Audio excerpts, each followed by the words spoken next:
soy patólogo aquí. El interés de esta plática es empezar a observar y a manejar algunos aspectos fuera del paradigma científico del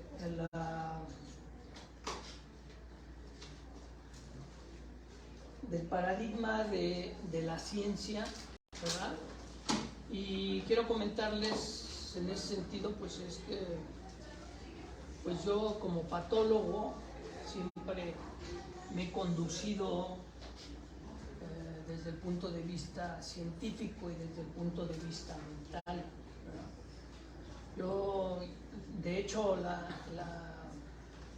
especialidad que yo escogí cuando era residente, cuando fui médico, era siempre encontrar el porqué de las cosas, llegar al final, al entendimiento y a la comprensión, principalmente de las enfermedades. Eso es patología, ¿no? El estudio de las enfermedades, llegar hasta la raíz de estas enfermedades, ¿no? Pasé por todo el campo clínico, ¿verdad? El campo quirúrgico, ¿verdad? Y aterrizando hasta la patología, ¿no? Que en algunos hospitales o en estos hospitales debe de considerarse como el estándar de oro, ¿no?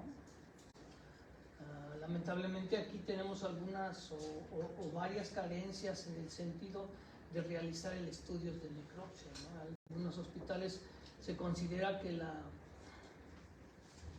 la calidad de un hospital está con la cantidad y el número de necropsia, ¿no? Aquí prácticamente pues, no se realiza. Entonces nos aterrizamos a los aspectos quirúrgicos, a los aspectos de biopsias y piezas quirúrgicas. Y una vez llegado a eso, empiezo yo a comprender, ¿verdad?, que no solamente todo es lo mental y lo científico. Entiendo y comprendo con la experiencia y con los años de la vida que existe una gran cantidad o una gran proporción de enfermedades que se condicionan o que se originan a nivel mental y a nivel emocional. De esta manera es como dentro de este proceso de crecimiento de conciencia, pues llego a encontrar esto que es la biodescodificación. La biodescodificación no es otra cosa más que el poder comprender que gran parte de las enfermedades se originan o tienen una raíz mental y una raíz emocional. En ese sentido,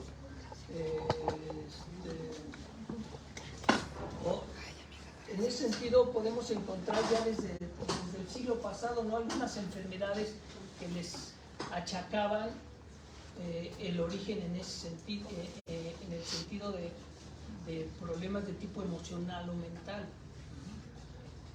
Dice una de las leyes universales de Hermes Trismegisto es que todo es mente, ¿no?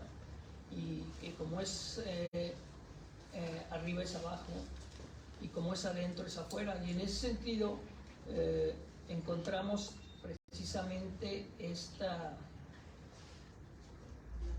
este matiz de enfermedades que van aterrizando y que se originan en la mente y en las emociones de las personas. Una vez dicho esto, pues quiero comenzarles precisamente esta ponencia y hablando un poquito de lo que es la biodescodificación. Quien originó el padre que podemos hablar de la biodescodificación, ¿verdad?, es el doctor Richard Hammer. Él es un alemán, él nació en 1935, médico, radiólogo, internista, ¿sí?, que trabajó durante varios años, como todos ustedes, en el campo clínico, ¿verdad?, en el campo de hospitales, pero le sucede un proceso que es lo que cambia su vida y le da sentido a la segunda parte de su formación médica y científica, ¿no? Él en 1978, en un accidente en un crucero, le disparan a su hijo, ¿no? Le disparan a su hijo y él queda en estado vegetativo. Fallece 4 meses después. ¿Qué es lo que sucede? Que 6 meses después él desarrolla un cáncer de testículo y su esposa desarrolla un cáncer de mama.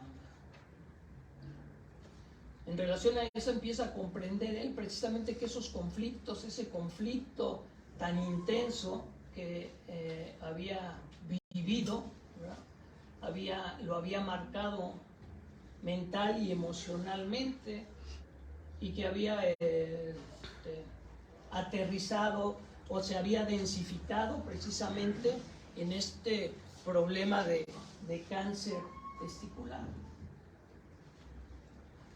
Él empieza sus trabajos y empieza a hablar precisamente sobre esos procesos o esos que le llamaba él bioshock, ¿verdad?, que impactaban directamente en la mente y en el cerebro de las personas. Como les comento, él era radiólogo. Él empieza a identificar y empieza a estudiar varios casos de otros pacientes con condiciones similares o con choques importantes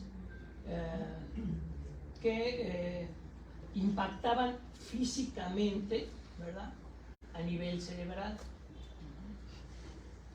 Él encontraba por medio de resonancias magnéticas, ¿verdad?, la formación después de 1 o 2 meses del proceso que había impactado del shock, unos nódulos que le llamó incluso él nódulos de Hammer, que se encontraban en diversos sitios del cerebro, y que estos sitios o estas lesiones cerebrales eran las que empezaban a generar desde su creencia, empezaban a generar cambios bioquímicos, cambios mentales, cambios bioquímicos que aterrizaban físicamente, ¿verdad?, en ciertas patologías.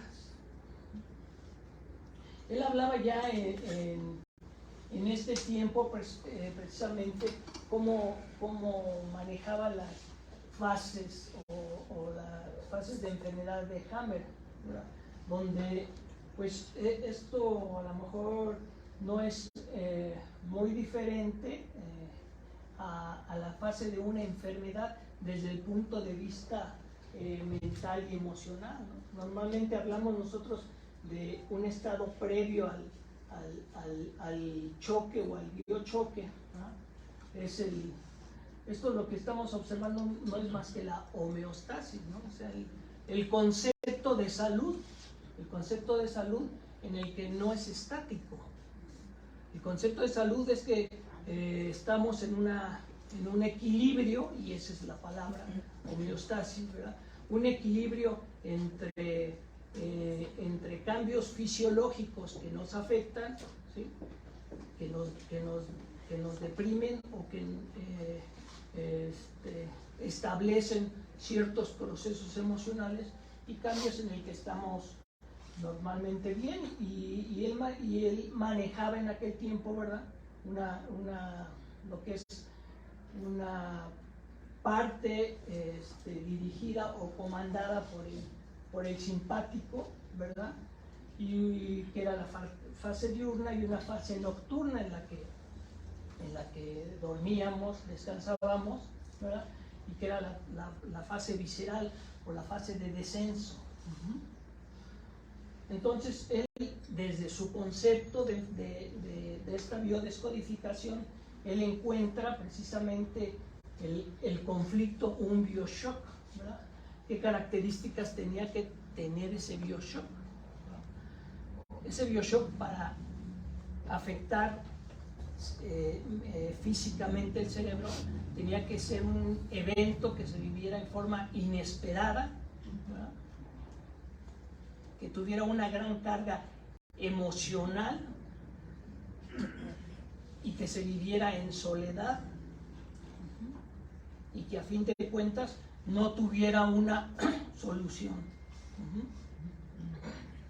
Entonces, cuando un individuo atravesaba por este tipo de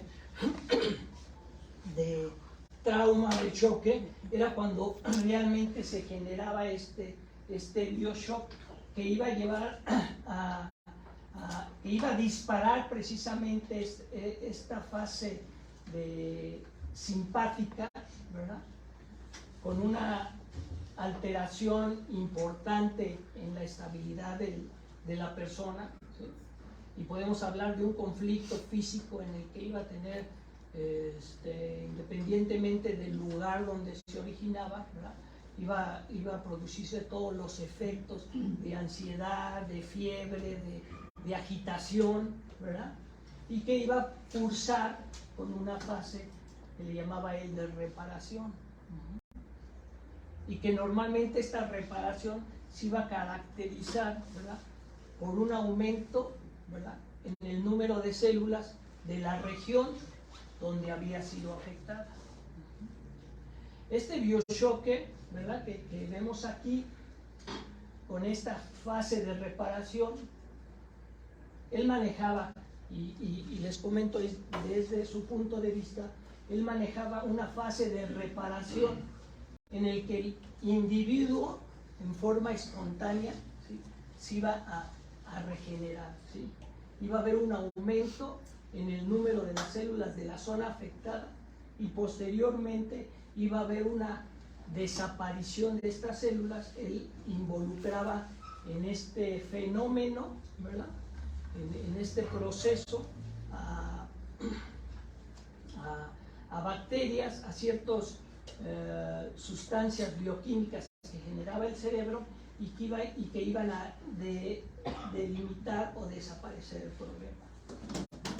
En ese sentido, ¿verdad?, él manejaba, ¿sí?, en este bioshoque, ¿sí?, emocional, ¿sí?, o sea, poniéndolo en su situación de él, que había tenido un gran conflicto de pérdida de un hijo, que era el proceso que había tenido, y que en la fase de reparación es donde se había restituido precisamente estas células, ¿sí?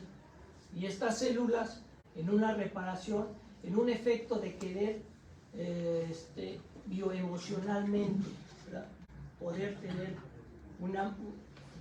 tener más hijos, ¿verdad?, o reponer el hijo que había fallecido, ¿verdad?, es lo que había desencadenado esa proliferación celular en el órgano sexual, que era el testículo.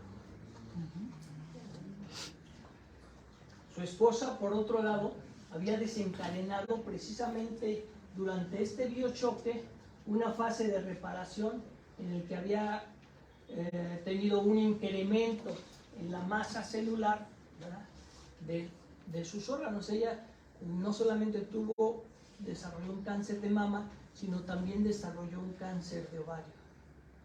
¿Por qué de mama? ¿Verdad? Lo vamos a ver un poquito más adelante, ¿sí? Pero el órgano de la mama, ¿verdad?, está vinculado mental y emocionalmente y arcaicamente como un órgano de protección, ¿verdad?, de protección. ¿En quién? Pues hacia su hijo, ¿no? Esto viene desde el proceso de amamantamiento, ¿verdad? Entonces él observaba esto, y hay algunas cosas buenas que tomar de Hammer como inicio de la biodescodificación. Para no alargarme con esta historia de Hammer, ¿verdad?, Hammer tiene un conflicto, tiene un caso clínico con niño que atendió, ¿verdad? Y que en esta fase de reparación, ¿verdad? Porque él hablaba de no darles ningún tipo de medicamento, no manejarlo, sino que el mismo organismo iba a repararse, o sea, la reparación aparentemente era el crecimiento del tumor, ¿verdad? Pero que posteriormente, una vez resuelto el conflicto, ese tumor se iba a diluir, ¿no? Entonces él tiene un caso y sonado en ese sentido, en el que atendiendo a un niño, ¿verdad? Pues el niño fallece, ¿sí? O sea, esta fase de reparación y es donde algunos conceptos, ¿verdad?, desde mi punto personal, no logran checar, ¿no? El doctor Hammer estableció unas bases importantes para identificar el proceso de la enfermedad. Pero él es desacreditado, ¿verdad? Incluso estos nódulos que se encontraban en las resonancias magnéticas pues son descalificados. Hay una historia en la que el proveedor, que era Polaroid, que proveía esto, pues hace una carta diciendo que eran defectos técnicos en las placas, ¿verdad? ¿Sí?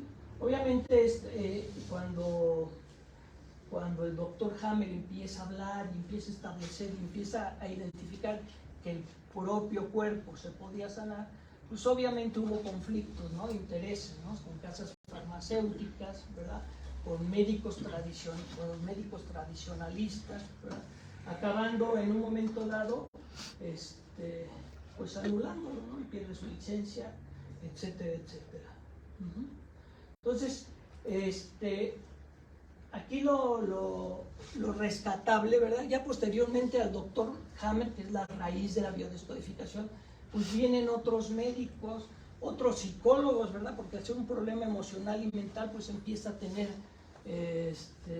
empieza a tomar una gran relevancia, pues la psique, ¿no?, y las emociones.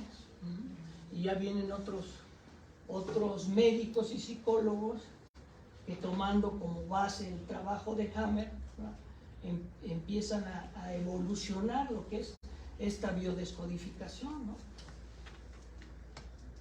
Tenemos a Luis Fleche, psicólogo, que su aportación del proyecto sentido, ¿no? Es decir, de que de una forma en algunas circunstancias con estas problemáticas mentales y emocionales, incluso los hijos que nacen, ¿verdad?, tienen ya diseñado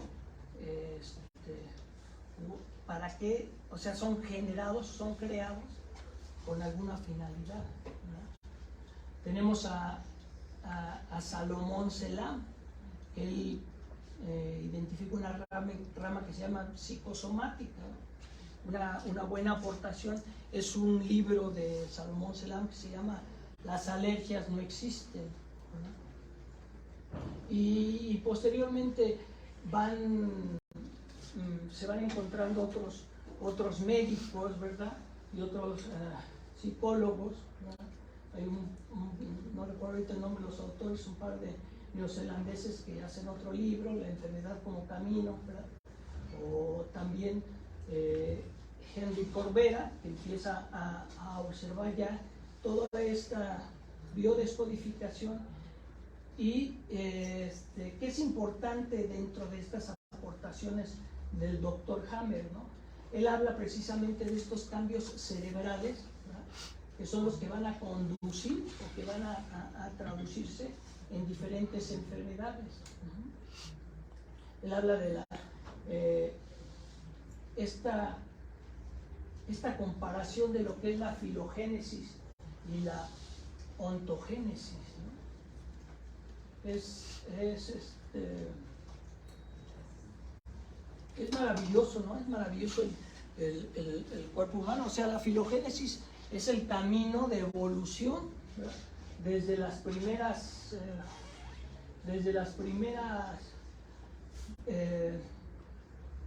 organismos vivientes, en una teoría evolutiva, desde los primeros organismos vivientes unicelulares, ¿verdad? Como la evolución hacia los peces, hacia los batracios, hacia los mamíferos, hacia los primates y hasta el ser humano. Como esta filogénesis empata en gran medida con la ontogénesis. Que la ontogénesis es precisamente esa evolución, pero que tiene un producto desde su gestación hasta hasta su nacimiento y hasta los 2 primeros años de vida post extrauterino. Entonces, observamos esto de lo maravilloso, porque se reproducen, o sea, toda esta filogénesis, toda esta memoria, ¿verdad?, que tenemos genéticamente, la reproducimos en 9 meses de la formación.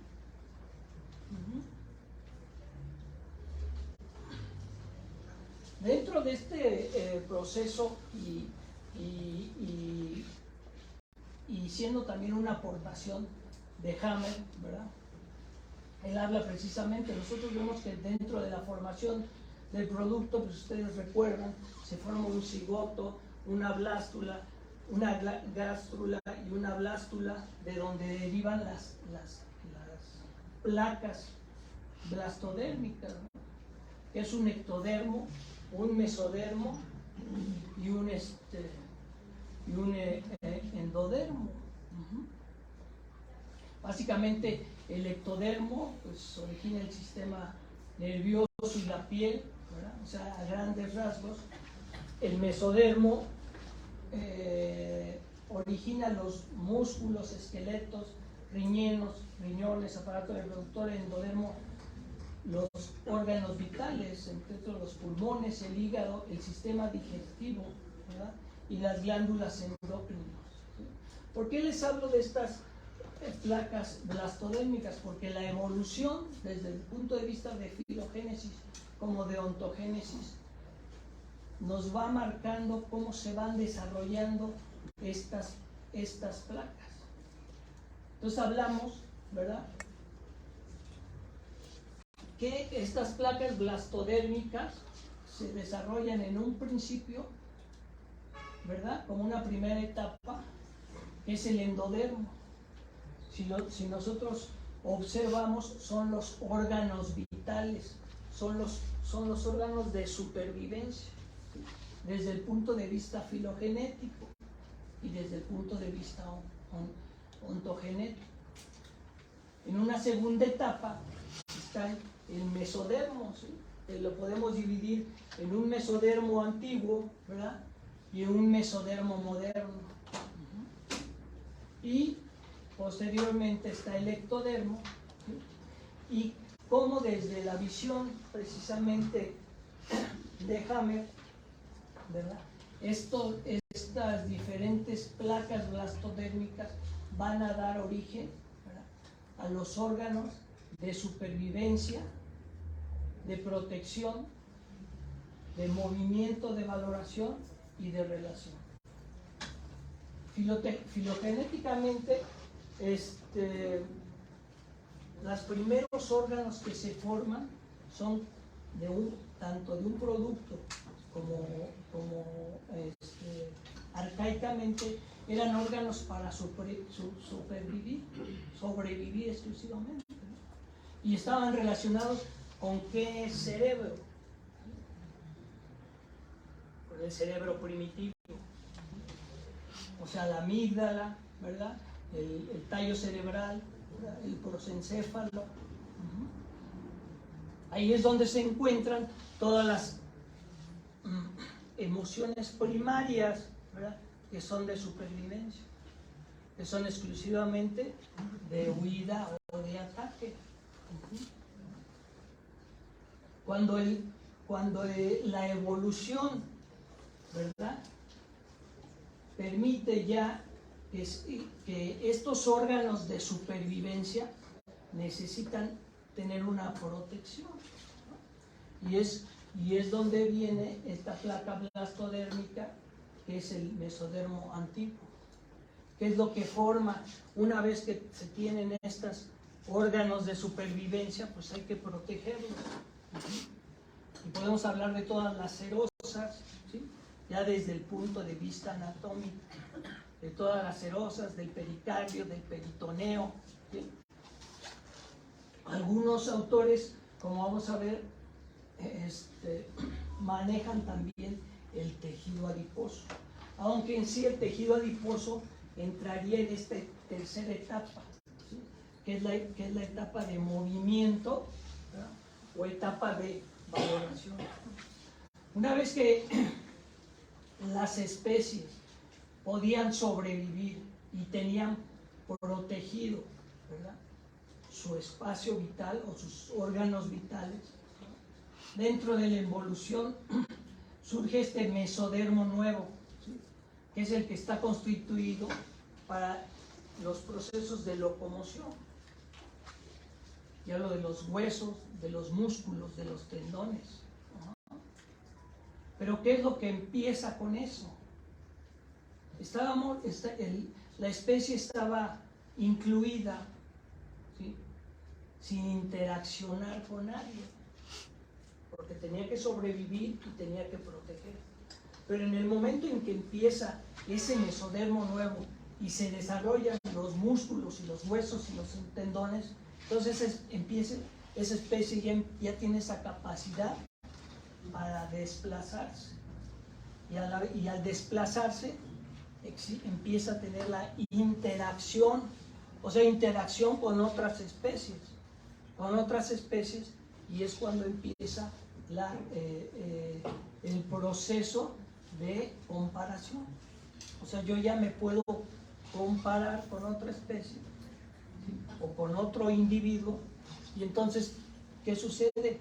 Entran en función todos estos, sí, de movimiento, pero también de valoración.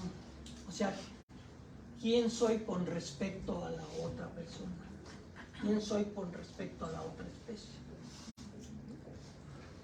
Y por último está el ectodermo, ¿sí?, el ectodermo, ¿sí?, en el que son en el que es la forma en que nos vamos a relacionar.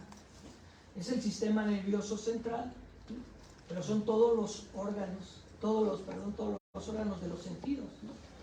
El olfato, el oído, la vista, el gusto, ¿verdad?, están conectados precisamente con él.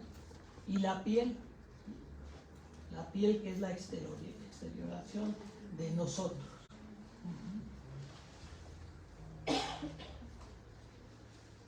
Ahora sí, dicho eso, o dicho lo anterior, vamos a encontrar precisamente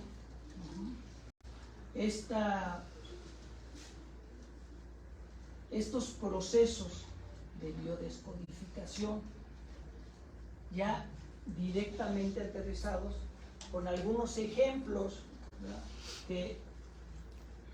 de la patología quirúrgica, ¿verdad?, con la que yo tengo, ¿no?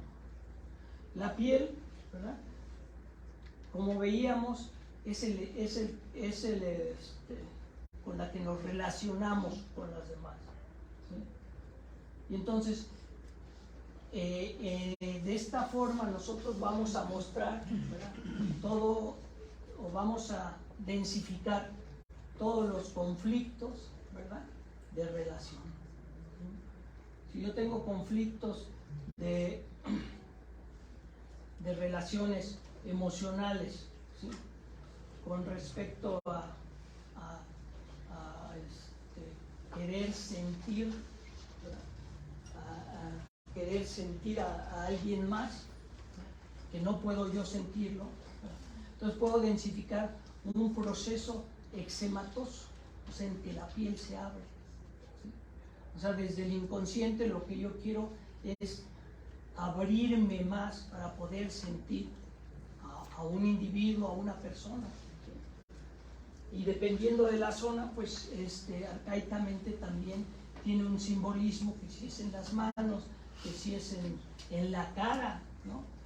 En la cara hay mucho, podemos saber, pueden existir procesos que le llaman de rosácea. O sea, clínicamente la persona pues, se enrojece de la cara.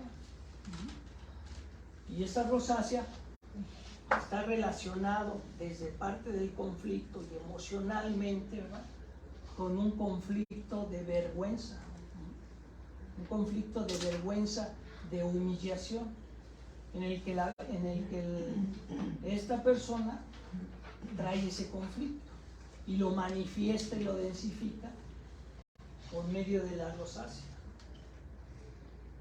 El vitiligo, que son las manchas y que tiene también una relación con esto, conceptos emocionales en que las personas se sienten manchados, o sea, tienen una mancha y lo densifican y lo manifiestan con precisamente este vitiligo. Enfermedades como la psoriasis o el líquen. ¿Qué son la psoriasis y el líquen? Pues es el engrosamiento de la piel. A diferencia de los eczemas, en el que yo me quiero abrir, en el que yo quiero tener un mayor contacto, ¿verdad?, en el líquen y en la psoriasis es un engrosamiento de la piel. O sea, lo que yo estoy manifestando emocionalmente es que yo me quiero alejar. Obviamente esto no es exclusivamente que un paciente que tiene psoriasis hay que identificar en qué zona se desarrolla esta psoriasis y qué conflicto, y es a lo que iba, ese conflicto emocional que le está desarrollando ese tipo de enfermedad. Las verrugas y el cáncer, que son localización, ¿verdad?, de estos fenómenos de relación. Las verrugas asociados en muchas ocasiones con conflictos específicos, ¿verdad?, hacia un individuo, hacia una persona o hacia una situación.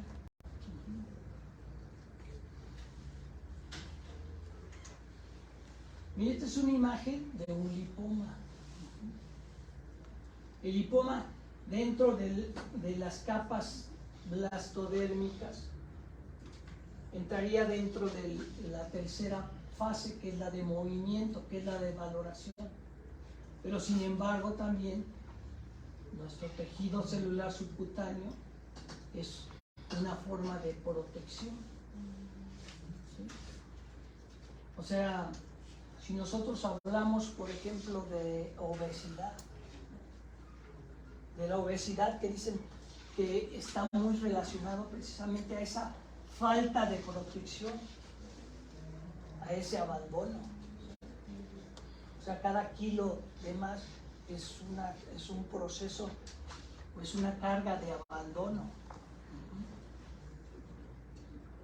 También podemos generar precisamente esa obesidad, ¿verdad?, como una forma de protegernos, de protección hacia una agresión física, o incluso desde los conceptos de la estética y de la belleza, desde los conceptos hablo, muchas veces no es observado una persona obesa como una persona agradable. Y quiero decir que es desde las programaciones sociales, no una opinión personal. Pero sin embargo, eso lo podemos encontrar o lo puedo vivir. O sea, conozco casos, ¿verdad?, de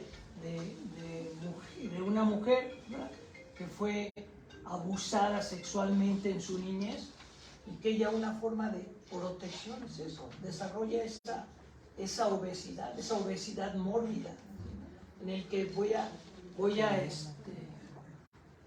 a ser desagradable para los demás desde sus creencias sociales, y de esa forma me voy a proteger.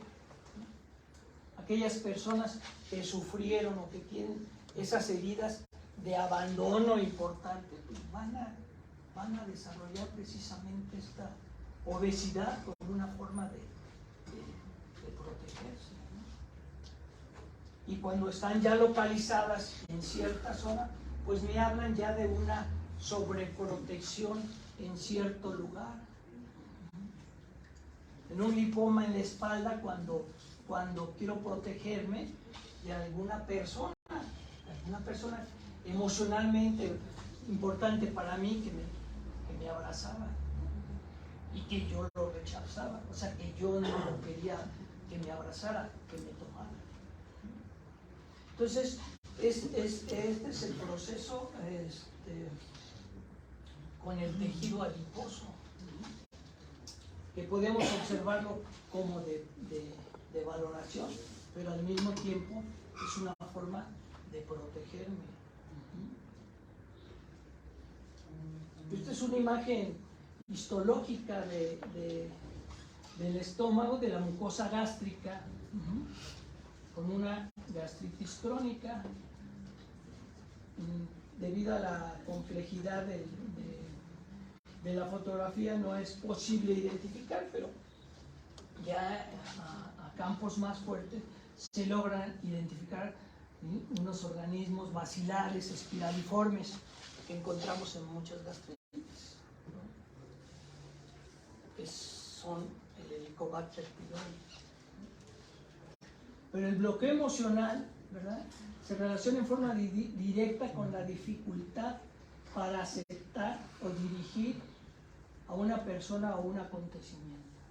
Todo el tubo digestivo, si lo observamos simbólicamente, ¿verdad?, las patologías que se desarrollan dentro del tubo digestivo tienen que ver precisamente con esos conflictos emocionales. Conflictos emocionales que no podemos incluso deglutir, ¿sí? O sea, conflictos que puede ser una persona, que puede ser una situación, ¿sí?, que puede ser un ambiente de trabajo, que no puedo, y lo decimos coloquialmente, no lo puedo tragar, ¿no? Entonces, cuando no puedo tragar a una persona emocionalmente, directamente voy a tener patologías, ¿no? O sea, voy a tener patologías que se van a densificar, ¿verdad?, en una disfagia. Y a nivel de la boca, pues también existe una gran cantidad de enfermedades que tienen un origen emocional. O sea, simplemente hablando de la dentadura, existe todo una biodescodificación por cada diente, de los incisivos, de los caninos, de los molares. En términos generales, pues ¿qué hacemos con la dentadura? Es con la que atrapamos el bocado. Y cuando atravesamos conflictos, situaciones en el que nosotros sentimos que nos arrancaron el bocado de la boca, o sea, ya lo tenía y se me fue, pues entonces probablemente desarrolle patología a nivel de dientes o de muelas, ¿no? Las amígdalas, precisamente, fíjense, las amígdalas en los niños, que están dentro de la fase entre la fase de la deglución y en la fase del bocado. Y se observó precisamente que emocionalmente estas amigdalitis crónicas estaban relacionadas muchas veces con niños que se incrementaban en los periodos de los exámenes de las escuelas, de los exámenes finales, en el que lo que sentían que se les iba a arrebatar era el amor, ¿sí? O sea, el bocado que se les estaba yendo era el bocado del amor de su madre, porque se condicionaban y decían: a ver cómo sales en tus exámenes, no me vayas a salir mal. Y el niño, desde su emoción, ¿verdad?, dice: hijo, si salgo mal, pues mi madre me va a dejar de querer. Y entonces generan esos conflictos a nivel de amígdalas, de amigdalitis. Obviamente la gastritis, pues, está emocionalmente está relacionado con todo esto que aquí está descrito, ¿no? Esa capacidad me tuve que tragar algo a fuerza. O sea, me lo tragué porque no me quedó de ninguna forma, pero no me cayó, no me cae bien, ¿sí? Y emocionalmente voy a desarrollar precisamente esta gastritis.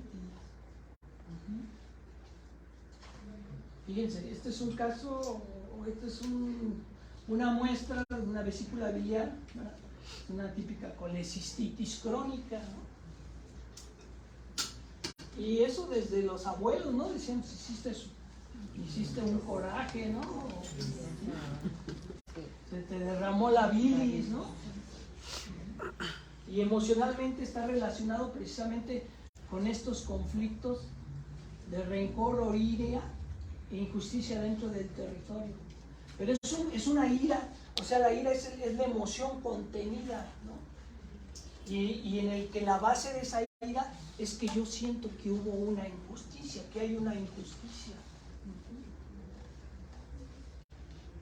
Fíjense los cálculos relacionados con la cólera y con la carencia.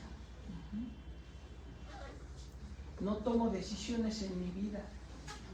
Celos profesionales, traición. O sea, todas estas emociones, ¿sí?, están comprendidas precisamente, densifican y pueden traducirse precisamente en una colecistitis crónica, litiásica. El hígado. ¿Sí? El hígado tiene un gran simbolismo arcaico, ¿no? O sea, tiene dos funciones principales, ¿no?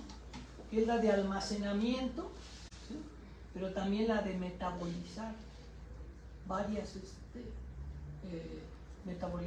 metabolizamos todo lo de químicos, la mayoría de los químicos de medicamentos, ¿no?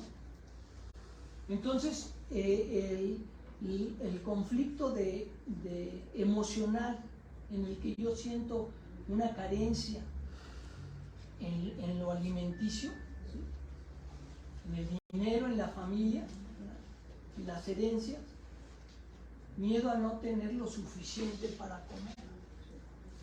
Si se fijan esta muestra, todas estas, alcanza a ver estas zonas blancas, ¿sí?, son vacuolas de grasa. Esto histopatológicamente corresponde a una esteatosis, que es el acúmulo de grasa. Entonces estas historias emocionales, ¿sí?, que pueden ir, como vemos filogenéticamente, tenemos esas memorias arcaicas, y no solamente memorias arcaicas del inconsciente colectivo, sino memorias de mi inconsciente familiar. O sea, basta que yo haya tenido en mi inconsciente familiar, al hablar de inconsciente familiar, hablo en mis antecedentes heredofamiliares, ¿sí?, padres, abuelos o bisabuelos que cursaron con historias de carencia en la zona alimenticia, para ser una persona que soy susceptible a que en un momento dado un cuadro que me detone esa situación, un cuadro que me detone algún tipo de carencia, ¿verdad?, pueda desarrollar como una forma de almacenar, ¿no? O sea, voy a almacenar para y para las épocas de las vacas flacas, ¿no? Y también el hígado tiene una función les digo, de limpiar y de filtrar, ¿no? Hace unos días platicaba con una persona que decía, es que me está creciendo el hígado, ¿no? Y la situación era que se estaba poniendo, nosotros decimos, como bote de basura, ¿no?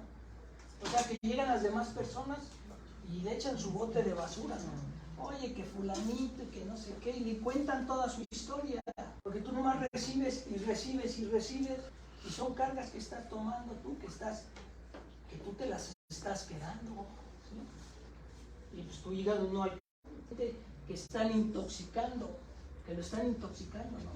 O sea, son personas, no decimos tóxicas, sino intoxicadas, porque digo, son tóxicas ellas, pero no es despectivamente, o sea, su historia de vida es que las hizo así. Entonces son personas intoxicadas, pero esas personas intoxicadas vienen y se descargan con uno, y uno está de bote de basura recibiendo, precisamente, literalmente, uno. Uy, aquí hubo un error. Bueno, esta es una mama, no le hagan caso al título porque esta descripción emocionalmente, bueno, vamos a hacer esto. Esta es una imagen de una mastectomía por cáncer de mama. Cortemos esto. Aquí llegan muchos casos de apendicitis aguda. La apendicitis aguda desde el punto emocional, que es el apéndice, es un reservorio, es un bolsillo. Por lo tanto, es una reserva de dinero. Estas personas, varias personas que desarrollan precisamente esa apendicitis aguda, es cuando tuvieron que perder un dinero que lo tenían como reserva. Yo estaba ahorrando para un carro, para un seguro, para una casa, y me sucedió un evento, ¿sí? Tuve un evento, un choque, una muerte o eso. Sí, tuve que desprender, tuve que quitar ese bolsillo que era el que estaba ahorrando, tuve que sacarlo para solventar una situación. Entonces, frecuentemente encontramos las apendicitis agudas, ¿no? Estas historias en el que tuve que desprenderme, perder un dinero, ¿sí? Mi bolsillo me lo vaciaron. Obviamente, todos estos conflictos, todas las terminaciones itis que son inflamación, están relacionados emocionalmente pues con un cuadro agudo, ¿no? Que hablamos, ¿no? Un cuadro agudo en el que se compara con una desestabilización emocional, con un sentido de ira, con un sentido de frustración, ¿verdad? Ira reprimida. No sé por qué sucedió esto, pero quería comentarles precisamente sobre el cáncer de mama, ¿verdad? Y sobre la glándula mamaria, que ya arcaicamente, les digo, es el órgano de protección, ¿sí? Es el órgano de alimentación, ¿sí? Es el órgano también como de establecer a la mujer en una familia, ¿sí? Entonces, algún conflicto, en un proceso en el que yo siento una desprotección importante, ¿sí? Hacia mis hijos, ya sean reales o simbólicas, ¿sí? O hacia mi pareja, que también es una forma de desprotección. Digo, independientemente de esas relaciones en las que observamos que la esposa es la mamá del esposo, que es el hijo, ¿no? Independientemente de eso, ¿sí? Y también tiene que ver con la lateralidad. En este caso, sí tiene que ver con la lateralidad. ¿A qué me refiero con la lateralidad? Con la mama derecha o la mama izquierda. ¿Por qué? Porque arcaicamente una persona diestra, ¿sí? Una mujer diestra, pues arcaicamente ella realizaba sus funciones laborales, ¿no? Tenía que seguir haciendo la comida, etcétera, etcétera, ¿no? Y entonces, el hijo, ¿con qué lado lo protegía? Pues con el pegado contra lateral. Entonces, una persona diestra que desarrolla un tumor en la mama izquierda, ¿sí?, está relacionado precisamente con un conflicto emocional con el hijo, una falta de protección al hijo. Si es en la mama derecha, pues es un conflicto emocional, un sentido, una sensación de que estoy desprotegido, aún igual, o sea, aún igual que puede ser la pareja, un compañero de trabajo, ¿verdad?, una amiga, ¿sí? Entonces estos conflictos o este cáncer de mama, pues emocionalmente tiene esta relación importante, ¿no? El cáncer de colon. Les digo que si vamos trabajando todo el tubo digestivo, simbólicamente y emocionalmente, pues ¿qué es el colon? El colon es donde manejamos y procesamos, ahora sí que la popó, ¿no? Y entonces los cánceres de colon emocionalmente están relacionados precisamente con esas situaciones en las que sentimos que nos hicieron una fregadera, pero una guarrada importante, ¿no? Me hicieron una fregadera, ¿sí?, que no puedo evacuar, ¿no? No puedo soltar, ¿sí? También representa la capacidad de soltar y liberar aquello que no necesitamos, ¿no?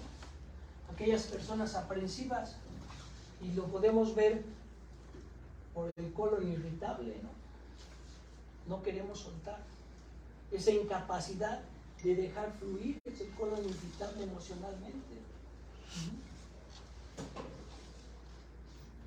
Y incluso hablamos de un colon ascendente, transverso y descendente, ¿no? Donde las patologías del colon ascendente son de esas guarradas, esas jaladas, por así decirlo, estas traiciones que me hicieron los hijos, transversos los iguales, los ascendentes los padres, los transversos los iguales y los descendentes los hijos, ¿no? O sea, podemos encontrar casos en que mi padre me iba a heredar y a la mera hora se lo dio a mi hijo, ¿no? Se me hace una porquería, ¿sí?, y lo voy a densificar con una patología del colon derecho.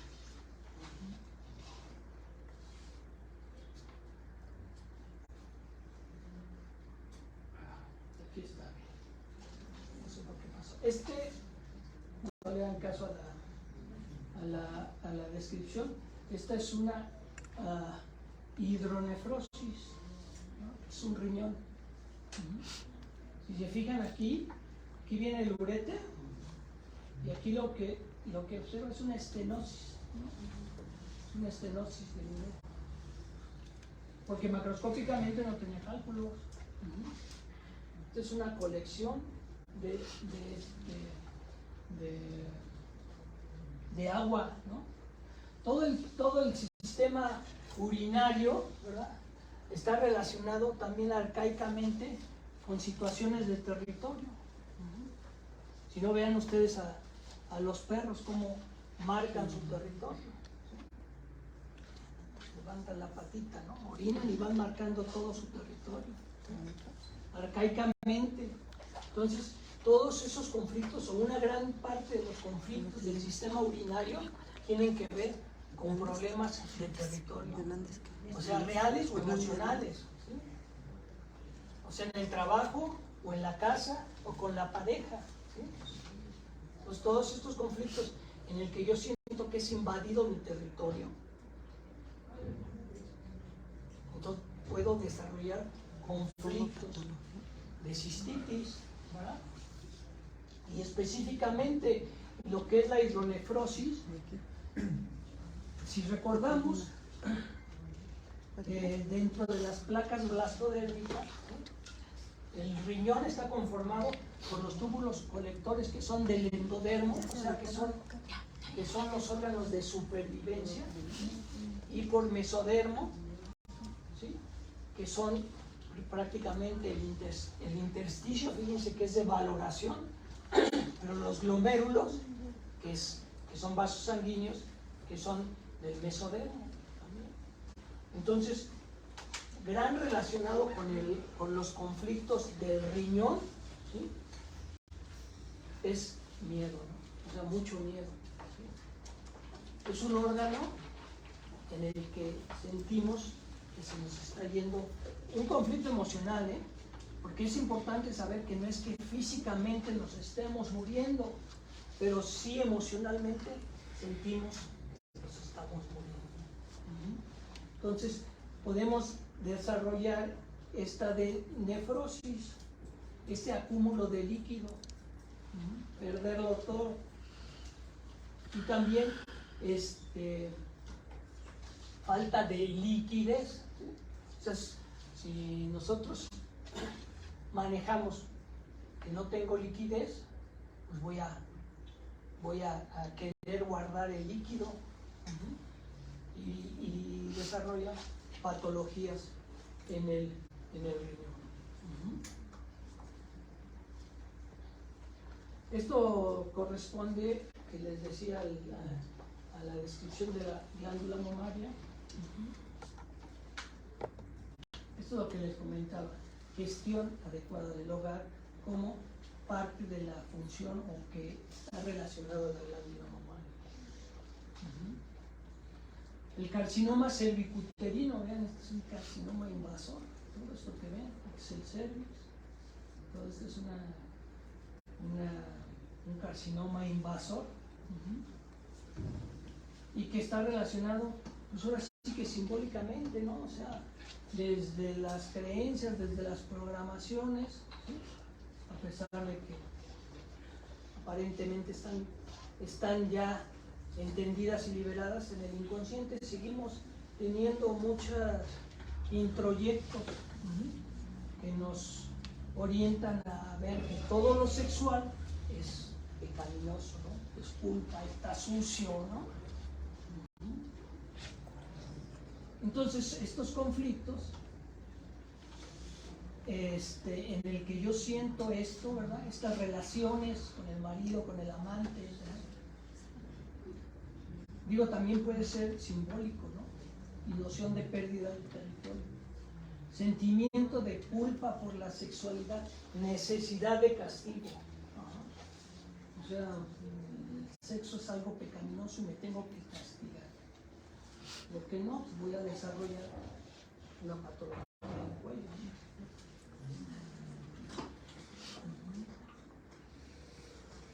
Este es un apéndice secal, ¿verdad? Y la descripción de este es un útero, ¿verdad? Con miomatosis uterina. ¿Qué es la miomatosis uterina? ¿O qué es lo que simboliza el útero? Pues el útero es donde nacemos, donde crecemos durante 9 meses. Entonces, simbólicamente es la casa. Simbólicamente es la casa. Entonces, ¿qué personas pues pueden estar asociadas con estas historias de miomatosis? Que hay un vacío en la casa. Si hay un vacío en la casa, lo voy a llenar, ¿no? O que quiero tener un hijo, o que no quiero tener un hijo, ¿sí? ¿Por qué? Porque en la primera parte yo quiero tener un hijo y no puedo, pues puedo desarrollar una miomatosis. O no quiero tener el hijo, entonces voy a ocupar mi casa para que no se pueda formar un hijo.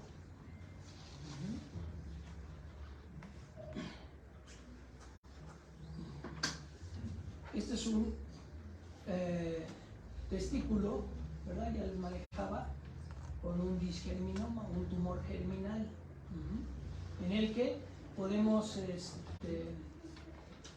encontrar precisamente esas bases de un dolor, de una pérdida, ¿verdad?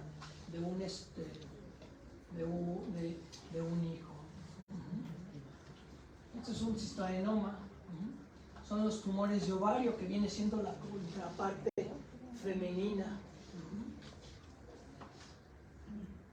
El hidrocele, este es el testículo, y este es un hidrocele, ¿verdad?, en el cual existe una separación.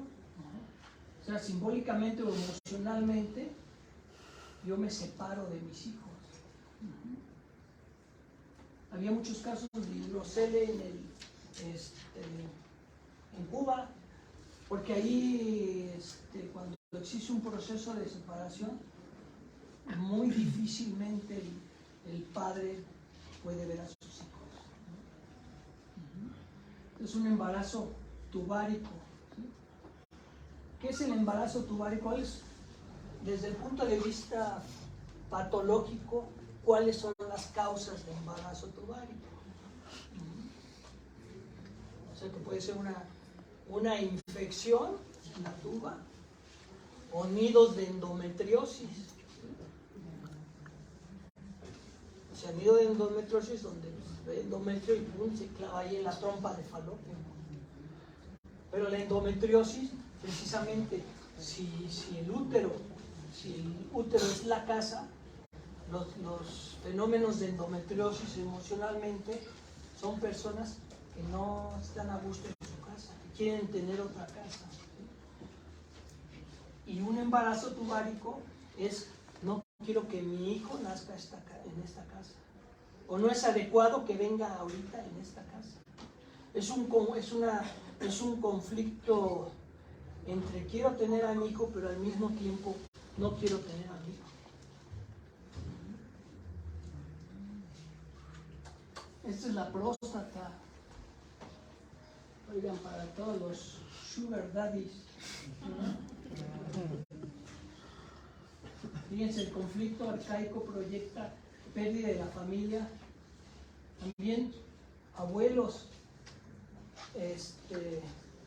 porque eso no es el órgano de los espermatozoides, pero sí tiene todo el flujo seminal, ¿no? Es el órgano de la libido, ¿no? En un momento dado relacionado con la libido, ¿no? Aquellos abuelos que quieren que sus hijos tengan hijos, o sea, que quieren tener nietos y no tienen, o sea, simbólicamente, inconscientemente dice: pues yo te ayudo con un crecimiento de mi próstata. Y también tiene que ver con muchos conflictos de desvalorización, de no ser lo suficiente para la pareja. Sentir que vive una sexualidad fuera de la norma. Entonces, señor de 60 con una chica de 20 o 25. O una historia de castración: la mujer castra al hombre con sus normas. Si no haces eso, pues hoy no te toca, ¿no? Quiero hacer el acto sexual, pero no puedo.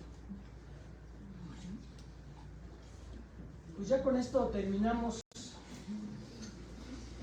Una disculpa por algunos tropiezos que tuvieron en la sincronización de las imágenes, ¿no?